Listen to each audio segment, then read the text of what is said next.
Hello, welcome back to Teen Story Share. This week we'll be reading from The Jewel by Amy Ewing. This is the first book in a series. There's 2 more books in the series, which we also have here at the library.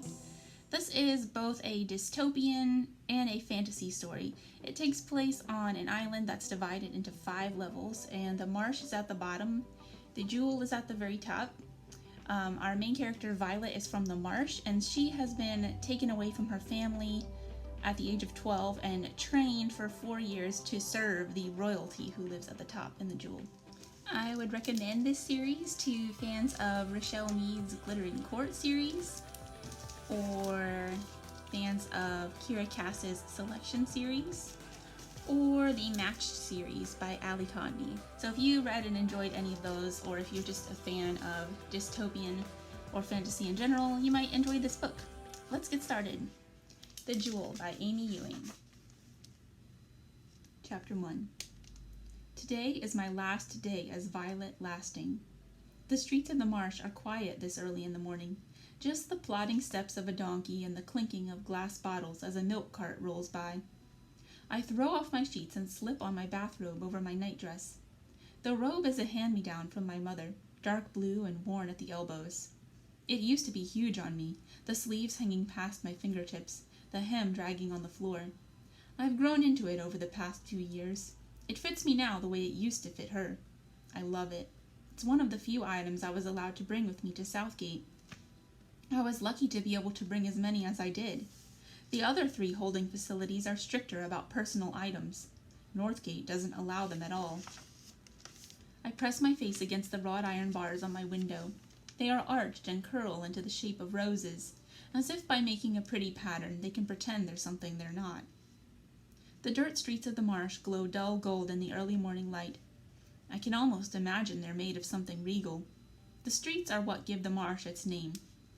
All the stone and concrete and asphalt went to the wealthier circles of the city, so the marsh was left with a thick brown mud that smells briny and sulfuric. Nerves flutter like tiny wings in my chest. I will get to see my family today for the first time in 4 years. My mother and Ochre and little Hazel.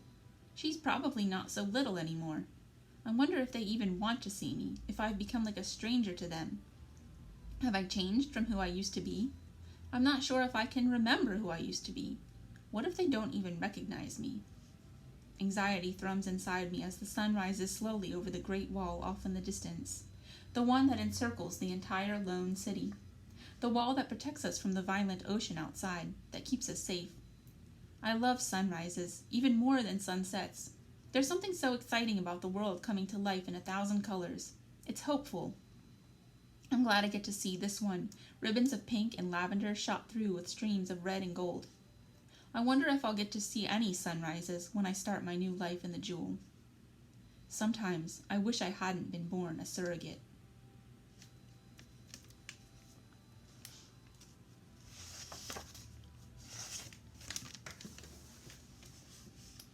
When patience comes for me, I'm curled up on my bed, still in my bathrobe, memorizing my room.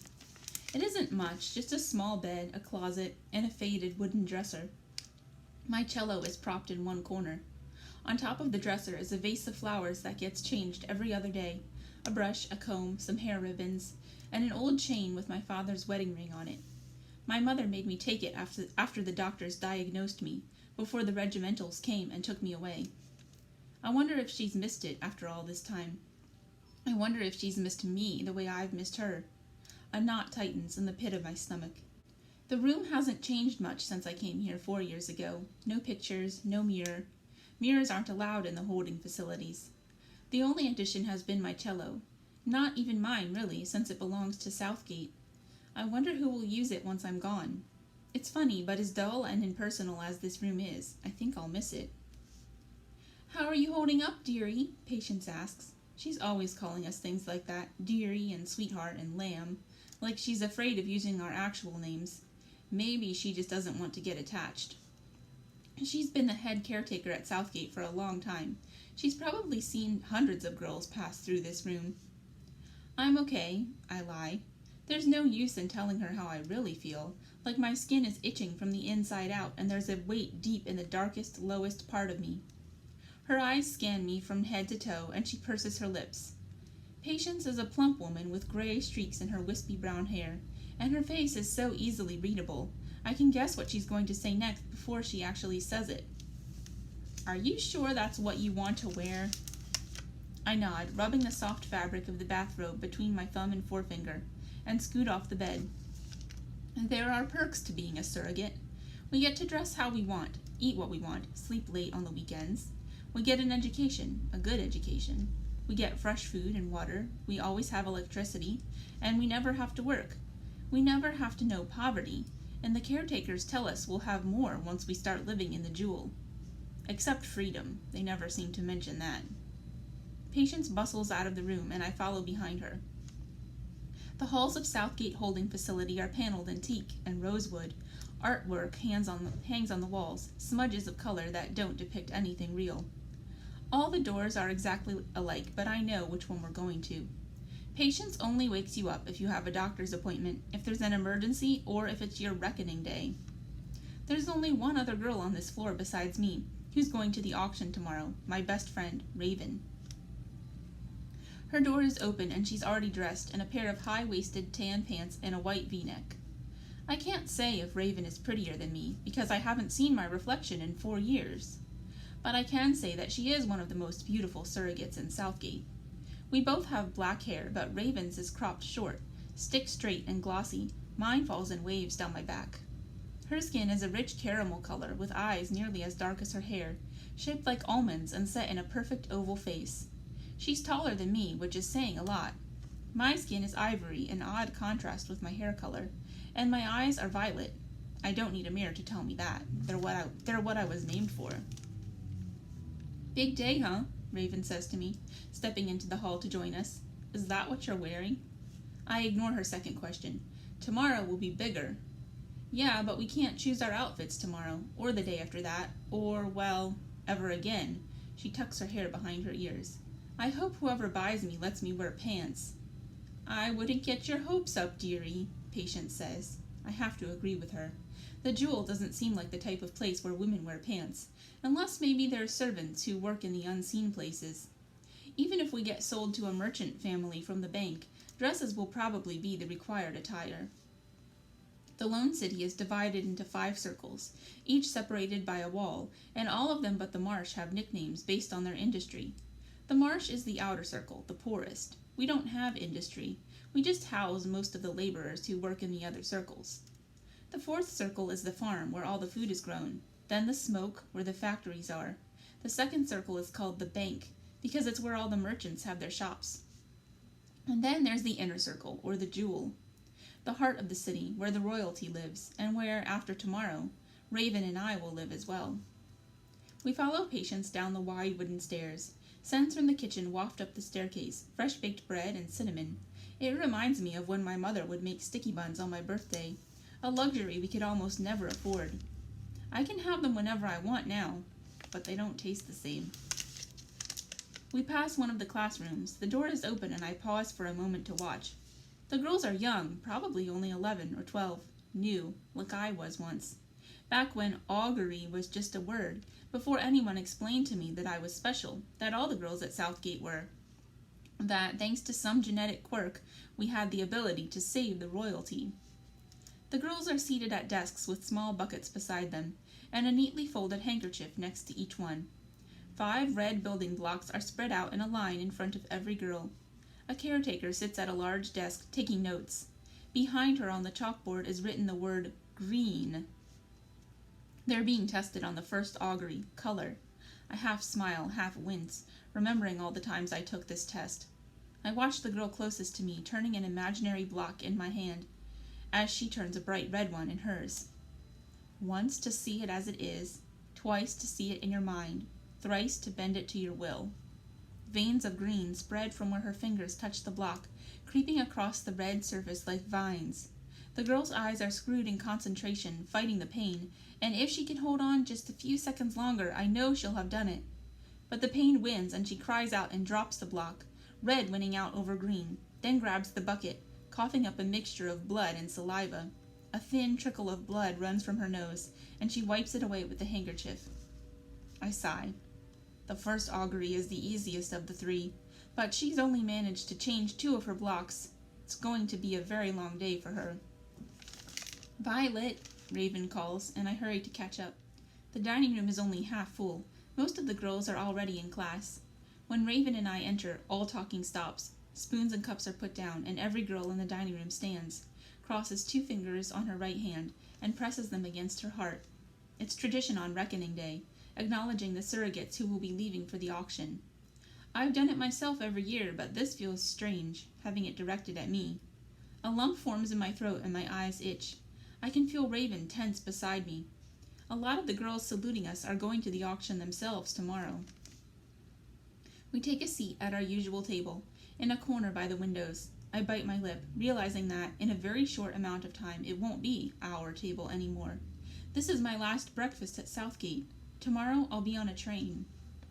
Once we're seated, the rest of the room sits, and conversation starts again, but in low whispers. I know it's a sign of respect, Raven mutters, but I don't like being on this side of it. A young caretaker named Mercy hurries over with a silver pot of coffee. Good luck tomorrow, she says in a shy voice. I barely manage a smile. Raven doesn't say anything. Mercy's face goes slightly pink. What can I bring you for breakfast? 2 fried eggs, hash browns, toast with butter and strawberry jam, and bacon, well done but not burnt. Raven rattles off her breakfast list quickly, like she's hoping to trip Mercy up. Which she probably is. Raven likes messing with people, especially when she's nervous. Mercy just smiles and bobs her head. And for you, Violet? Fruit salad, I say. Mercy scuttles off into the kitchen. Are you really going to eat all of that? I ask Raven. I feel like my stomach shrank overnight. You are such a worrier, she says, adding 2 heaping spoonfuls of sugar to her coffee. I swear you'll give yourself an ulcer. I take a sip of my coffee and watch the other girls in the dining room, especially the ones going to the auction. Some of them look the way I feel, like they'd be happy to crawl back into bed and hide under the covers. But other girls are chattering with excitement. I never quite understood those girls, the ones who bought into all the caretaker's lines about how important we are, how we're fulfilling a long and noble tradition. I once asked Patience why we couldn't come home after we'd given birth, and she said, You are too precious to the royalty. They wish to take care of you for the rest of your life. Isn't that wonderful? They have such generous hearts. I said I'd rather have my family than the royalty's generosity. Patience didn't like that very much. A younger, mousy-looking girl at a nearby table suddenly cries out in pain and surprise as her water glass turns to ice. She drops it and it shatters on the floor. Her nose starts to bleed and she grabs a napkin and runs out of the dining room as a caretaker hurries over with a dustpan. I'm glad that doesn't happen anymore, Raven says. When you start learning the auguries, they're hard to control, and the pain is always worse when you're not expecting it. The first time I coughed up blood, I thought I was dying, but it stops after a year or so. Now I only have the occasional nosebleed. Remember when I turned that whole basket of strawberries blue? Raven says, almost with a laugh. I cringe at the memory. It had been funny at first, but she couldn't make it stop. Everything she touched turned blue for a whole day. She became violently ill, and the doctors had to isolate her. I look at Raven now, calmly adding milk to her coffee, and I wonder how I'm supposed to live without her. Did you get your lot number? I ask. The spoon tinkles against Raven's cup, her hand trembling for the briefest moment. Yeah. It's a stupid question. We all got our lot numbers last night, but I want to know what Raven's is. I want to know how much longer I'll be able to see my best friend. And? Lot 192. You? I exhale. 197. Raven grins. Looks like we're hot commodities. Every auction features a different number of surrogates, and they're all ranked. The last 10 to be auctioned are considered the highest quality, and therefore the most desirable. This year has one of the highest number of surrogates being auctioned in recent history, 200. I don't care about my ranking so much. I'd rather be with a pleasant couple than a rich one. But it does mean that Raven and I will be together until the end. The dining room falls silent as 3 girls enter. Raven and I stand with everyone else and salute the girls who will be joining us on the train tomorrow. 2 of them make for a table under the chandelier, but one, a petite blonde with big blue eyes, bounces over to us. Morning, girls, Lily gushes, plopping down in one of the plush chairs, a gossip magazine clutched in her hands. Aren't you just so excited? I'm so excited we get to see the jewel tomorrow. Can you imagine? I like Lily, despite her overwhelming enthusiasm, and the fact that she falls into that category of excited girls I don't understand. She didn't come from such a good family in the marsh. Her dad used to beat her, and her mom was an alcoholic. Being diagnosed as a surrogate actually was a good thing for her. It'll definitely be a change from the usual, Raven says dryly. I know! Lily is completely oblivious to sarcasm. Are you going home today? I asked. I can't imagine Lily would want to see her family again. Patience said I didn't have to, but I'd like to see my mother, Lily says, and she said I can have a regimental escort so Daddy can't hurt me. She smiles widely, and I feel a sharp pang of pity. Did you get your lot number? I ask. Ugh, yes, I'm 53. Can you believe it? Out of 200. I'll probably end up with a merchant family from the bank. The royalty allow a select number of families from the bank to attend the auction each year, but they can only bid on the lower-ranked surrogates. The bank doesn't need the surrogates the way the royalty do. Women in the bank are capable of bearing their own children. To them, we're just a status symbol. What did you girls get? 192, Raven says.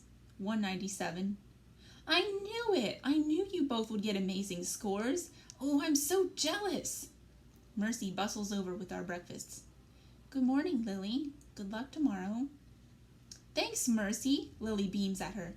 Oh, can I have blueberry pancakes and grapefruit juice and some sliced mango? Mercy nods. Is that what you're wearing? Lily asks, frowning with genuine concern. Yes, I say, exasperated. This is what I'm wearing. This is my favorite thing to wear, and since it's the last time I'll ever get to choose my own outfit, I'm choosing this because I love it and it's mine. I don't care what I look like. Raven hides her smile in a mouthful of eggs and hash browns. Lily looks a little confused for a second, but recovers quickly. So, did you hear? About the Electress? She looks at us expectantly, but Raven is more interested in her food, and I've never paid much attention to the politics of the jewel. But some of the girls follow all the gossip. No, I say politely, spearing a piece of cantaloupe on the end of my fork. Lily puts the magazine on the table. The Electress's young face stares out at us from the cover of The Daily Jewel. Above the headline, Electress to attend auction. Can you believe it? The Electress at our auction? Lily is beside herself. She loves the Electress, like many of the girls at Southgate. Her story is quite an unusual one. She is from the bank, not true royalty at all. But the Exeters saw her during a trip to one of her father's shops and fell in love and married her. Very romantic. Her family is royalty now, of course, and living in the jewel. A lot of the girls see her as a sign of hope, as if their fortunes could be changed like hers. I don't see what's so bad about being a shopkeeper's daughter in the first place. I never thought she'd come, Lily continues. I mean, her precious little boy was only born a few months ago. Just imagine, she could choose one of us to carry her next baby. I want to shred the lace tablecloth with my fingernails. She makes it sound like we should be honored, as if it were our choice. I don't want to carry anyone's baby, not the Electress's or anyone else's. I don't want to be sold tomorrow. And Lily looks so excited, like it's a real possibility the Electress would bid on her. She's only lot 53. I hate myself as soon as I think it. She is not lot 53. She is Lily Deering. She loves chocolate and gossip and pink dresses with lace collars, and she plays the violin. She comes from a horrible family, and you'd never know it because she has a nice word to say about everyone she's ever met. She is Lily Deering. And tomorrow, she'll be bought and paid for and living in a strange house under a strange woman's rules. A woman who might not understand her and her endless, boundless enthusiasm. A woman who might not care or know how to speak to her. A woman who will force her own child to grow inside Lily, whether Lily wants it or not. Suddenly, I am so angry I can hardly stand it. Before I realize it, I'm on my feet, hands balled into fists. What? Lily begins, but I don't even hear her. I catch only a glimpse of Raven's surprised expression, before I march through the tables, ignoring the furtive, curious looks from the other girls, and then I'm running out of the room and up the stairs, slamming the door to my bedroom.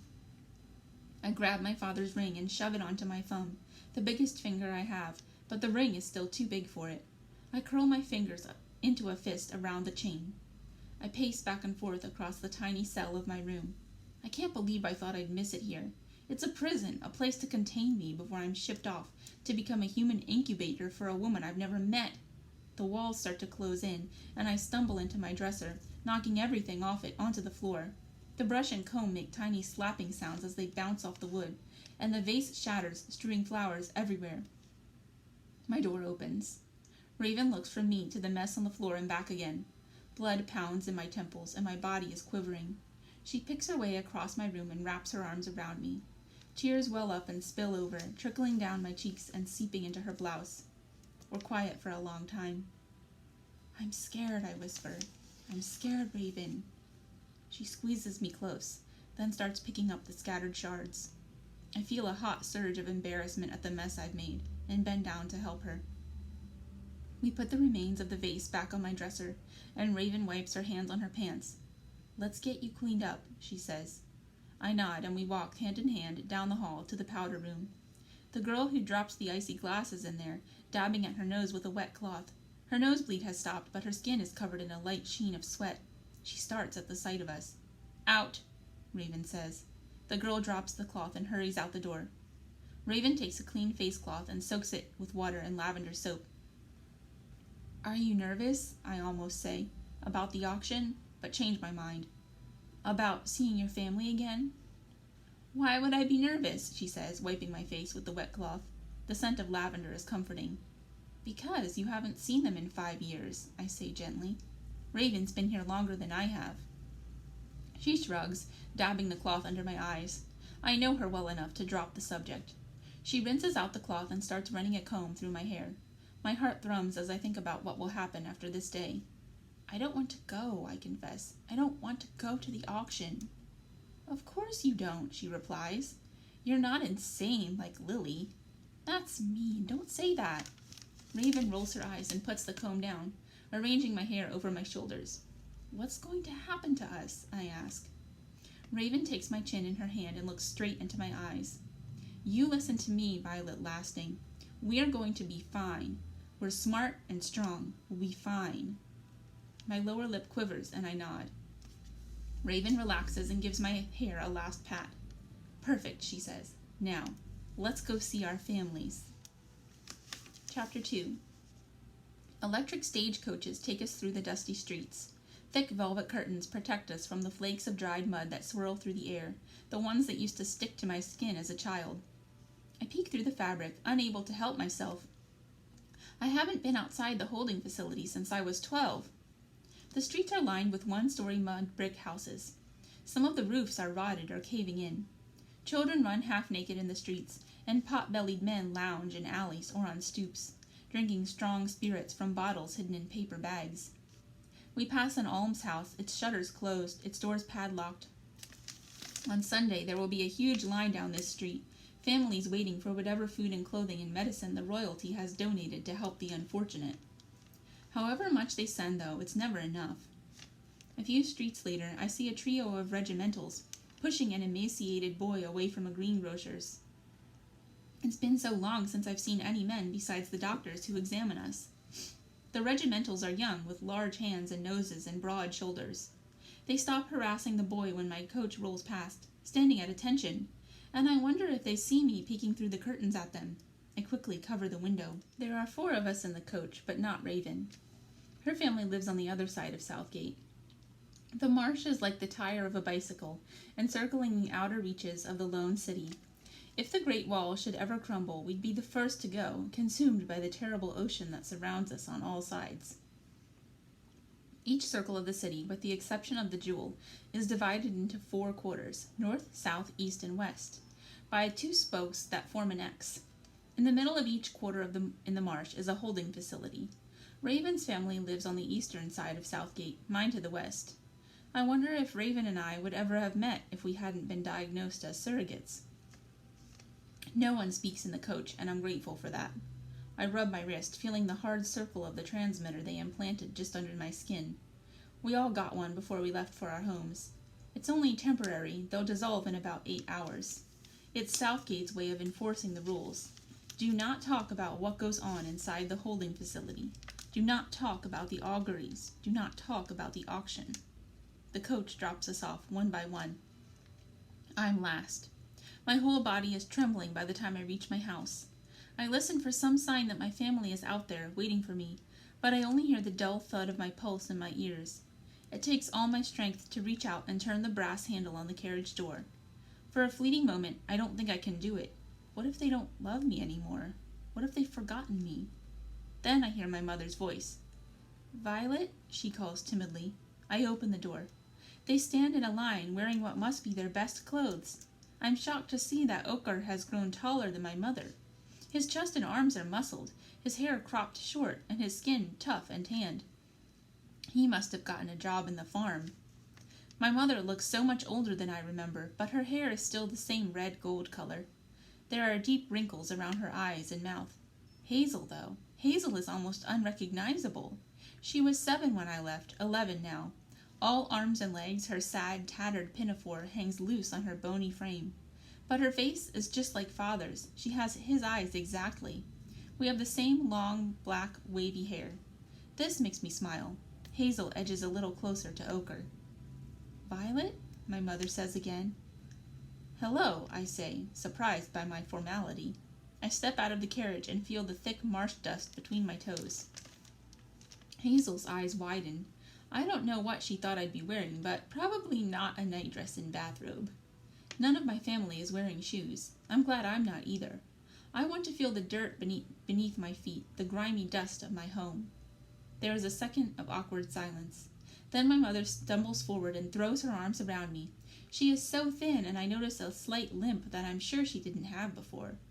"Oh, my baby," she croons. "I'm so happy to see you." I inhale her scent of bread and salt and sweat. "I missed you," I whisper. She wipes the tears from my eyes and holds me out at arm's length. "How long do we have?" "Until 8.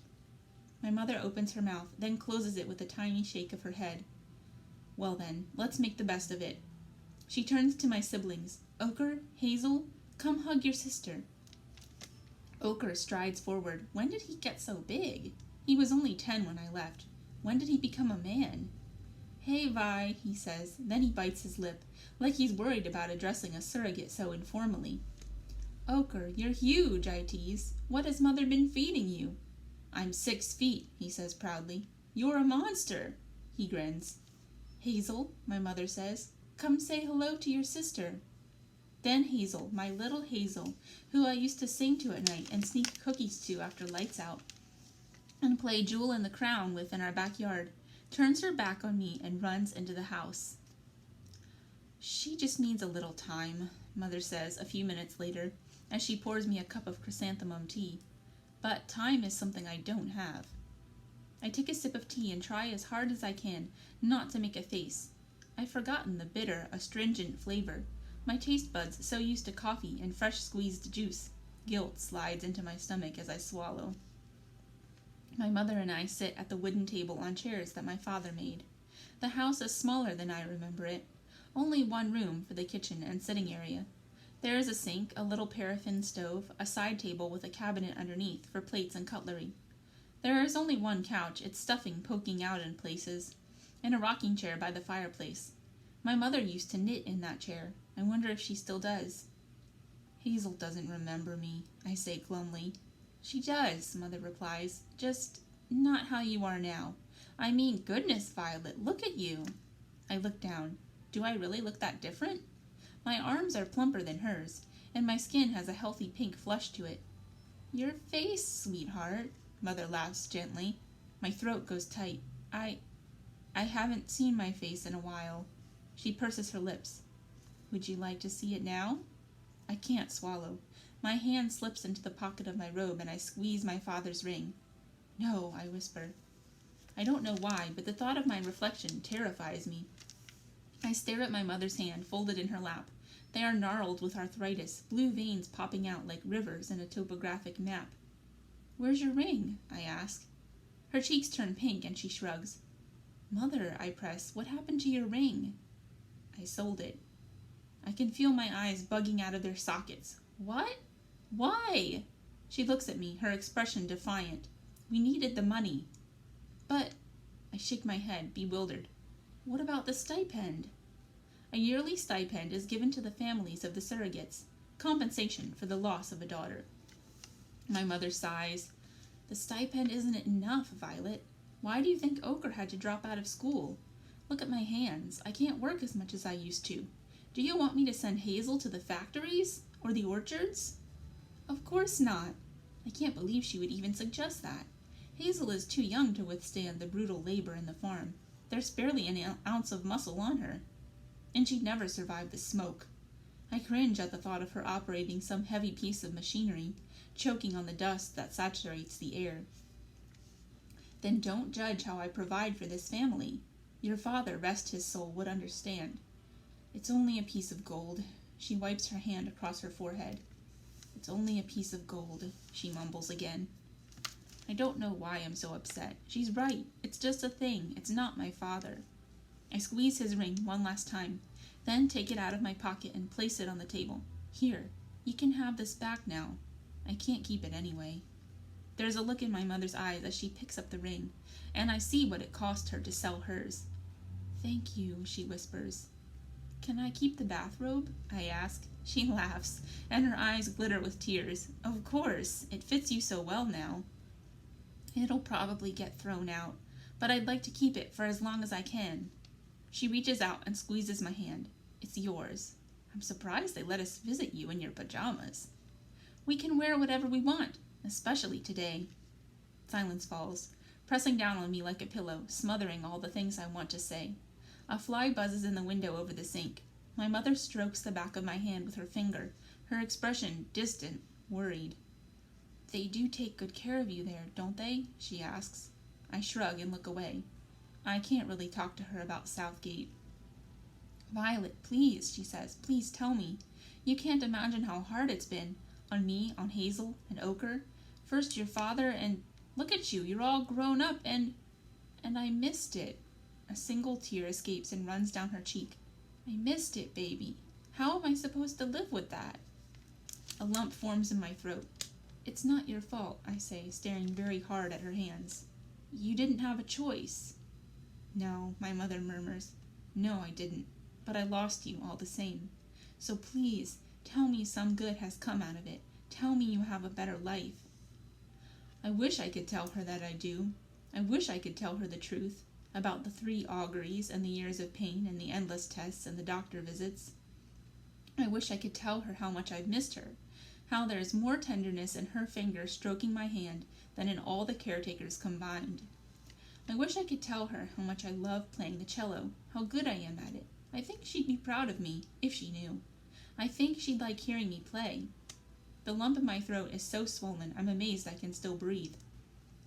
My mind flits back to that awful day when the regimentals came, a memory that is so old, so tangled, like a jigsaw puzzle with missing pieces. Me crying, screaming, begging her not to let them take me, Hazel's eyes wide and pleading, her tiny hands clutching my ragged dress, the cold glint of a regimental's gun, and my mother pressing her lips against my forehead, her tears saturating my hair as she says, You have to go with them, Violet. You have to go with them. Suddenly, the room's too hot. I need some air, I gasp, pushing my chair back and stumbling out the back door. The backyard is just a patch of dry earth and yellowing grass, but I feel better as a cool breeze tickles my skin, rustling the leaves of the lemon tree in the center of the yard. The lemon tree that never once produced a lemon. What was that song Father used to sing? Lemon tree, very pretty, and the lemon flower is sweet.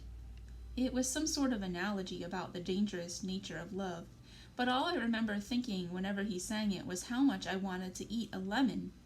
It was the first thing I tried when I got to Southgate. In my excitement, I bit right through the rind. The sourness was so shocking. You look different. I whirl around. Hazel is sitting on an upturned bucket against the wall of the house. I didn't even see her. That's what Mother says. My voice comes out a little breathless. She studies me for a moment. Her eyes are sharp and intelligent. It hits me again how much she looks like our father. She says you're going to the auction tomorrow, Hazel says. That's why they're letting you see us. I nod. They call it Reckoning Day, to settle the accounts of your past before starting the future. I don't know why I say it. The phrase I've heard from the mouths of caretakers 100 times tastes bitter in my mouth. Hazel stands. Is that what we are? An account to settle, before you go off and live in some palace in the jewel? No, I say aghast. No, of course not. She balls her hands into fists, exactly the way I do when I'm angry or hurt. Then why are you here? I shake my head, shocked. Why? Hazel, I'm here because I love you, because I missed you. And Mother and Ochre, I miss you every day. Then why didn't you write to me? Hazel shouts, and her voice cracks, and my heart cracks with it. You told me you would. No matter what, you said. I waited every day for a letter, and you never, ever wrote, not once. Her words punch at my chest. I thought she would have forgotten that promise. It'd been so clear that it could never happen once I was inside the facility. Hazel, I couldn't. We're not allowed. I bet you didn't even try, Hazel spits. You just wanted your fancy things, new clothes and fresh food and hot water. That's what you get in there. I know it, so stop lying. Yes, I do get those things, but don't you think I would give them all up in a second if it meant I could live with you again? If I could tuck you in at night and sing to you, and we could make mud pies when it rains and then throw them at Ochre when he's not looking? The images well up, threatening to consume me, the life I could have had. Poor, yes, but happy. Do you really think I'd abandon my family for running water and clothes? I didn't have a choice, Hazel, I say. They didn't give me a choice. Hazel doesn't say anything, but she looks unsure. I take a step toward her. I celebrate your birthday every year, I say. I'm risking setting the transmitter off, but I don't care.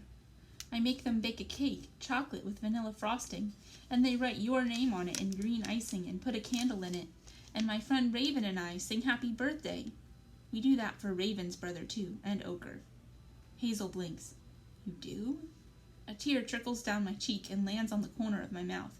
Sometimes I talk to you after lights out. I tell you jokes I've heard or stories about my friends and life in the facility. I miss you every day, Hazel. Suddenly, she crosses the distance between us and throws her arms around me. I hold her tight, her bony frame so fragile and shaking with sobs. More tears drip down my own cheeks and into her hair.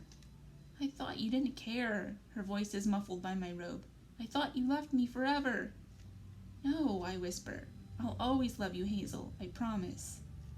I'm so glad I get this tiny slice of time. No matter what happens after, no matter what result the auction brings, I'm grateful that at least I get this one last moment with my sister.